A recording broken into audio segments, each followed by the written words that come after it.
So if r squared equals 0.207, and that's just making that 20.7% into decimal. So if you remember back to algebra, to get rid of the squared, we take the square root of it, so we take the square root of both sides, so you take the square root of 207, I think you end up getting 0.455. So that would be your correlation coefficient. So remember, your correlation coefficient shows you strength and direction. So 0.455 is going to give you your strength, which in this case, remember, between 0.3 and 0.7, we're considering a moderate strength. And the positive tells us it's a positive direction with a positive slope and all that stuff. So, that value can tell you a couple things to be able to understand this correlation. Okay, so we have that. That doesn't do too much with this whole formula that we have down here, though. So our formula, we have b plus or minus t, our critical value, so t star times the standard error of the regression line slope. Okay, so we have b is 1.49.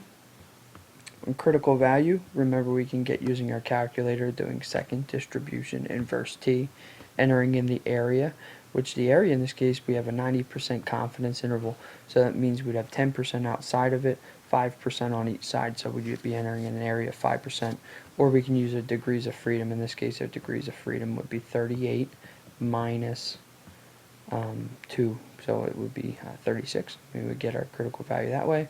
Or remember, we do have this table here that we could use. Right here is our t table.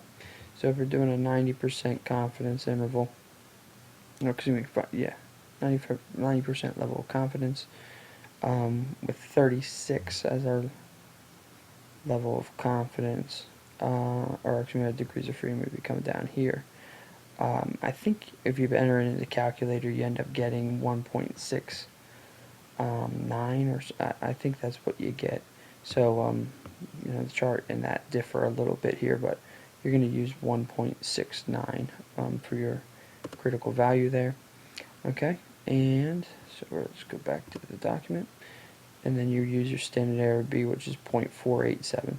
So we would be doing here, once again, doing, let me just change this quick, we'd be doing 1.49, and we'd be doing plus,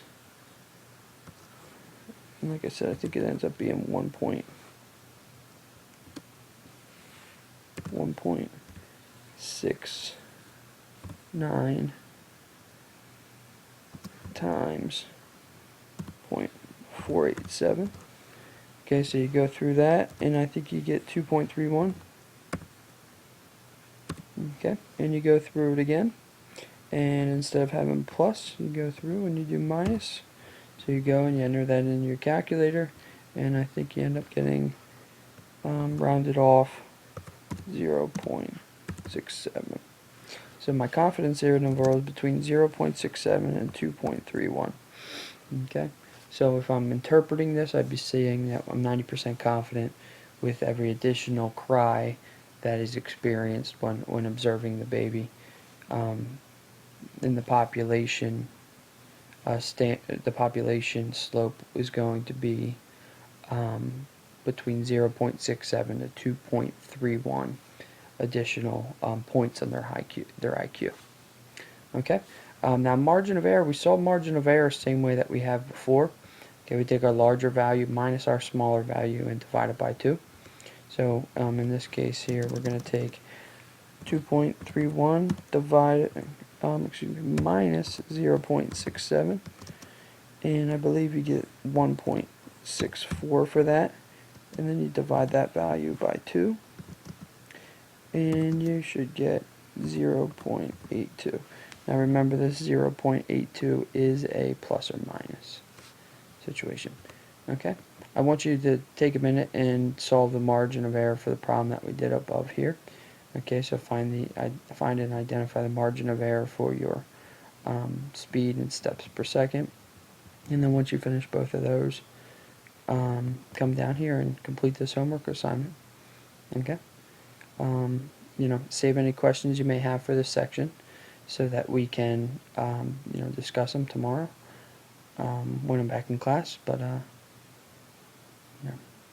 ask around and help each other out a little bit if you need to. But I'll be back tomorrow to answer any questions that you guys may have.